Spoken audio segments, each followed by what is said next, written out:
Elías Min con Jesús, sacerdotes. Queridos amigos, en este 32º domingo del tiempo ordinario, la Iglesia nos presenta el Evangelio de San Lucas, capítulo 20, versículos que van del 27 al 38. Nuestro Señor ha llegado ya a Jerusalén, la ciudad a la que había viajado con tanto ahínco, y en el camino había encontrado tantas dificultades cuanto oportunidades para poder enseñar la doctrina. Ahora se encuentra en la ciudad y, es más, se encuentra en el templo, donde diversos grupos se le van acercando para hacerle preguntas. En nuestro pasaje son los saduceos quienes se acercan y le hacen una pregunta acerca de la resurrección.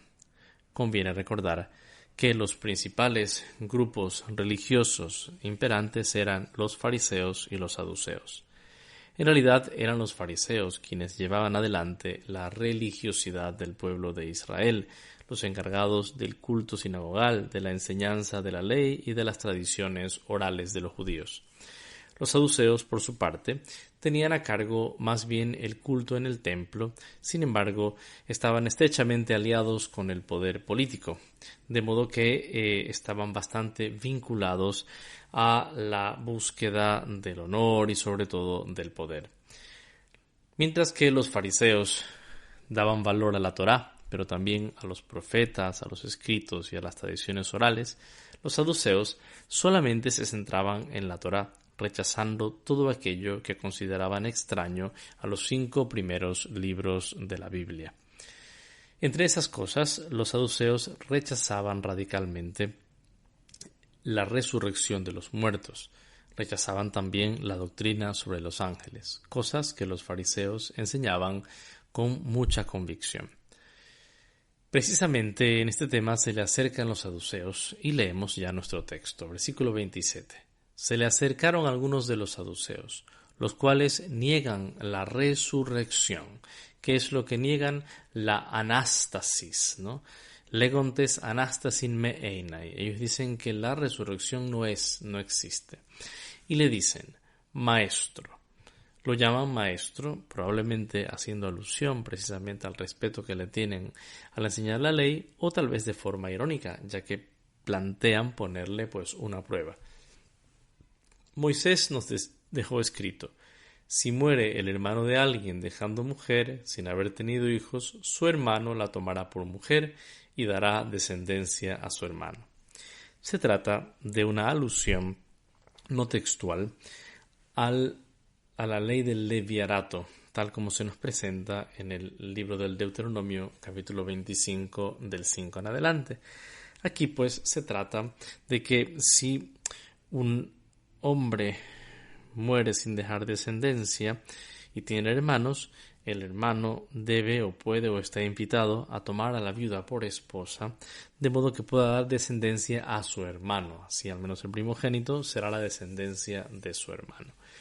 Este es el punto de partida y a partir de aquí, en el versículo 29, los saduceos exponen su caso. Pues bien, eran 7 hermanos. El primero tomó mujer y murió sin hijos. Lo mismo el segundo. También el tercero la tomó por mujer.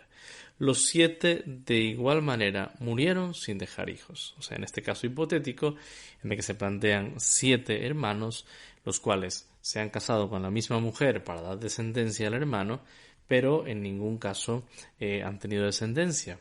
Por lo tanto, se encuentran en una circunstancia igual. Los 7 han estado casados con la mujer y ninguno tiene, digamos, precedencia o preferencia porque ninguno ha tenido hijos con ella. La pregunta viene en el versículo 36. Entonces, en la resurrección, ¿de cuál de ellos será esposa? Porque los 7 la tuvieron por esposa. Aquí en la pregunta de los saduceos hay implícitas 2 cosas. La primera, la aparente oposición que ellos ven entre la resurrección y la Torá. Como propiamente en los libros de Moisés no se da una enseñanza sobre la resurrección, ellos se la rechazan. Al hacer este argumento ad absurdum, o sea, ridiculizando la resurrección, ¿no? Poniendo esta casuística, ¿cuál es el objetivo? mostrar que la resurrección es ridícula, porque en un caso como este, en el cual 7 hermanos han tenido una misma mujer por esposa, no se sabría ni siquiera de cuál de ellos sería esposa en el reino de los cielos. O sea, sería una prueba, a su manera de ver, de lo absurdo que es pensar en la resurrección. Pero esto plantea una segunda cuestión. ¿Qué se entiende por resurrección? Y esto es tal vez lo más profundo. Por resurrección podemos entender simplemente la prolongación de una vida tal como tenemos en esta tierra, una especie de revivir a una vida semejante a la terrena, o una vida distinta ya en la presencia de Dios, participando de las cosas de Dios. Sin duda, los saduceos entienden la resurrección, aun como hipótesis que no aceptan, solo en un primer sentido, en este primer sentido de la prolongación de la vida terrena. O sea, cuando se resucite se volverá una vida bastante semejante a esta, probablemente mejorada, pero básicamente de la misma especie de vida, digamos así. Jesús, en su respuesta, da a comprender que no es así. Jesús les dijo: los hijos de este mundo, ellas y ellos se casan. O sea, los hijos de este mundo, se usan dos verbos que quiere decir, pero que significan lo mismo al final, ¿no? Se casan, o sea, y son dados en matrimonio. En el fondo es para decir que hombre y mujer se casan, ¿no? Aquí, en esta introducción de su respuesta, Jesús resume, digamos, la vida temporal, la vida tal como la encontramos en este mundo, en este punto, ¿no? En el hecho de casarse y ser dada en esposa.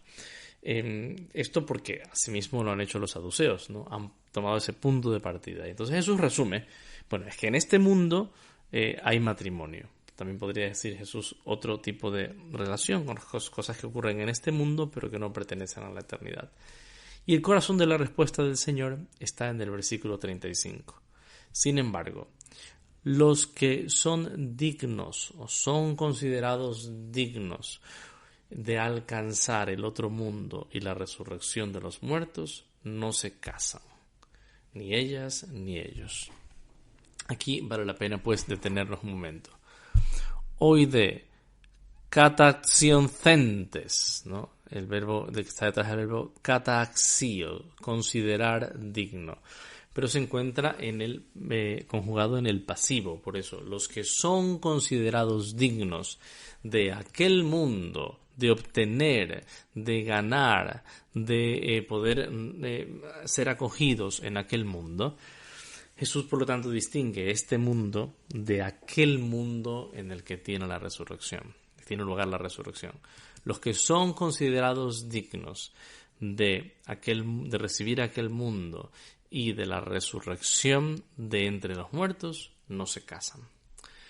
Así Jesús responde varias cosas. En primer lugar, que para participar de la resurrección, para participar de la vida divina, de aquella esperanza del más allá, de la esperanza más profunda de nuestra vida, para participar de ella debemos ser considerados dignos. Repito, está en el pasivo. No se trata de ser dignos nosotros, sino de que seamos considerados dignos. ¿Por quién? Evidentemente, por Dios.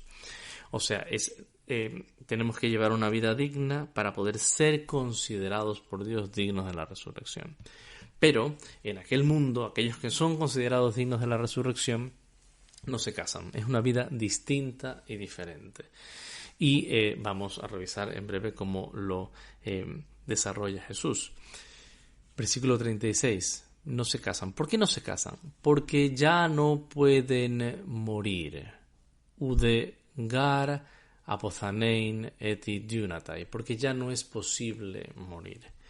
Entonces, si el matrimonio, que tiene como principal objetivo prolongar la especie en esta tierra, ya no tiene sentido en la inmortalidad, porque ya no habrá precisamente la muerte. Entonces ya no pueden morir. Por lo tanto, ya no hay matrimonio. Isangeloi gar. Son pues isangelos, parecidos, iso igual, ángelos, ángeles. Son parecidos pues iguales a los ángeles. E hijos de Dios son, e hijos de la resurrección son. O sea, son parecidos a los ángeles. Siendo hijos de Dios, son hijos de la resurrección. Esta respuesta es maravillosa, porque Jesús nos muestra que la esperanza de esta vida no termina con la muerte, sino que se prolonga en una resurrección, que no es prolongación, digamos, aburrida e interminable de esta existencia, sino una vida nueva, un mundo distinto, donde ya no habrá muerte y donde tendremos unas condiciones de vida diferentes, más parecidas a lo divino que a lo humano. Seremos, pues, semejantes a los ángeles. ¿Y esto por qué? Porque seremos hijos de Dios, o sea, estamos vinculados a Dios. ¿En qué consiste la resurrección? En recibir la vida de Dios. Y serán hijos de la resurrección. O sea, la resurrección implicará, pues, una nueva generación, una recreación. Quien será resucitado será recreado. En este momento, pues, me parece que viene muy a cuento una cita justamente del Papa Francisco sobre este pasaje, ¿no? El Papa dice lo siguiente: detrás de la pregunta de los saduceos se esconde una cuestión más profunda, no solo de quién será la esposa de la mujer, de quién será esposa la mujer viuda de 7 maridos, sino de quién será su vida. Es una duda que atormenta al hombre de todos los tiempos y también a nosotros. Después de esta peregrinación terrenal, ¿qué será de nuestras vidas? ¿Pertenecerá a la nada o a la muerte? Y ha dicho antes en el mismo discurso el Papa, es un consuelo y una esperanza escuchar estas palabras claras y sencillas de Jesús sobre la vida del más allá, porque en este tiempo tan rico en conocimientos sobre el universo, vivimos un conocimiento tan pobre sobre la sabiduría de la vida eterna. Es que es verdad, nos llenamos de conocimientos en este mundo y sobre este mundo que son muy buenos, pero olvidamos, apostamos solamente a este mundo y vivimos como si solo existiera esta vida y sabemos que esta vida se acaba. Por eso lo que Jesús nos anuncia hoy es un verdadero evangelio. Existe una vida más allá. No es prolongación de este sufrimiento que podemos tener en esta existencia. Es una vida nueva en la que participaremos plenamente de Dios, siendo regenerados y seremos semejantes a los ángeles. Por lo tanto, esta resurrección es la razón por la que Cristo nos ha redimido. Cristo nos ha redimido para librarnos del pecado, darnos una vida nueva, de modo que, renaciendo por el bautismo, podamos participar de su vida ya aquí, pero sobre todo en la eternidad. La salvación que Cristo nos da es redención para la resurrección. Y luego viene la segunda parte de la respuesta de Jesús. Ha respondido a la casuística, ¿no? Y ahora va a responder sobre el hecho de la resurrección. Que los muertos resucitarán lo mostró el mismo Moisés en el pasaje de la zarza. Estamos recordando Éxodo 3, 14 en adelante. Cuando llama al Señor Dios de Abraham, Dios de Isaac y Dios de Jacob. Efectivamente, en este pasaje se llama así a Dios, ¿no? Yo soy el Dios de Abraham, el Dios de Isaac, el Dios de Jacob. Y añade Jesús, pero Dios no es Dios de muertos, sino de vivos, porque todos viven para Él. Efectivamente, Dios no es Dios de muertos. Es decir, lo que quiere decir aquí es que el Señor no se relaciona con alguien que no exista. Si es el Dios de Isaac, de Abraham, de Isaac, de Jacob, es porque es el Dios de estos que viven. De este modo Jesús responde a la vinculación de Dios con aquellos que han pasado a la otra vida en la Torá, respondiendo a la cuestión de los saduceos, cuya pregunta implícita era que en la Torá no se hablaba de la resurrección. Jesús dice sí se habla, porque Dios se manifiesta como el Dios de aquellos que viven. Y Abraham, Isaac y Jacob pues ya han muerto en este mundo. Deben pues estar destinados para otra vida. El Evangelio de este domingo pues nunca mejor en este tiempo en el que recordamos a algunos difuntos, es un evangelio de vida. El Señor nos ha llamado a la vida eterna, a la gloria, a la resurrección. Pero no olvidemos que debemos ser considerados dignos de ella. Es decir, que la resurrección no es automática. Tenemos que aceptar la vida de Cristo en nosotros y tenemos que, como dirá San Pablo en la carta a los Efesios, vivir una vida digna de la vocación a la que hemos sido llamados. Que pues alabemos al Dios de la vida y nos acerquemos siempre a su gracia. Que Dios los bendiga.